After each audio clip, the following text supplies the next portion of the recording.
बिस्मिल्लाहिर्रहमानिर्रहीम। अगर आप कुरान पढ़ते हुए मुश्किल महसूस करते हैं तो घबराएं नहीं। हुजूर ने आपके लिए खुशखबरी सुनाई है, तो फिर आखिर तक मेरे साथ रहना। हज़रत आयशा रज़ियल्लाहु अन्हा ने हुजूर इक़दस सल्लल्लाहु अलैहि वसल्लम का ये इरशाद नकल किया है कि कुरान का माहिर इन मलाइका के साथ है जो मीर मंशी हैं और नेककार हैं, और जो शख्स कुरान शरीफ कवाटता हुआ पढ़ता है और इसमें दिक्कत उठाता है, इसको दोहरा अजर है। फ़ायदा: कुरान शरीफ का माहिर वो कहलाता है जिसको याद भी खूब हो और पढ़ता भी खूब हो, और अगर मानी व मुराद पर भी कादिर हो तो फिर क्या कहना। मलाइका के साथ होने का मतलब ये है कि वो भी कुरान शरीफ के लौहे महफूज से नकल करने वाले हैं, और ये भी उसका नकल करने वाला और पहुँचाने वाला है।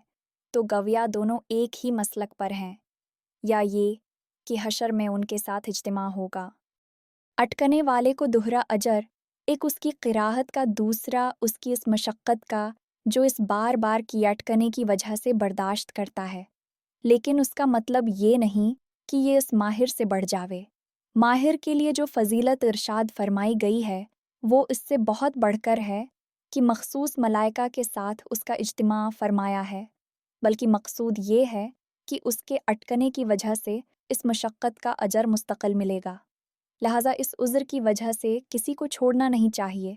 मल्ला अली कारी ने तबरानी और बहीक़ी की रवायत से नकल किया है कि जो शख्स कुरान शरीफ पढ़ता है और वो याद नहीं होता तो इसके लिए दोहरा अजर है, और जो उसको याद करने की तमन्ना करता रहे लेकिन याद करने की ताकत नहीं रखता मगर वो पढ़ना भी नहीं छोड़ता, तो हक़ शानुहु उसका हिफाज ही के साथ हशर फरमाएंगे।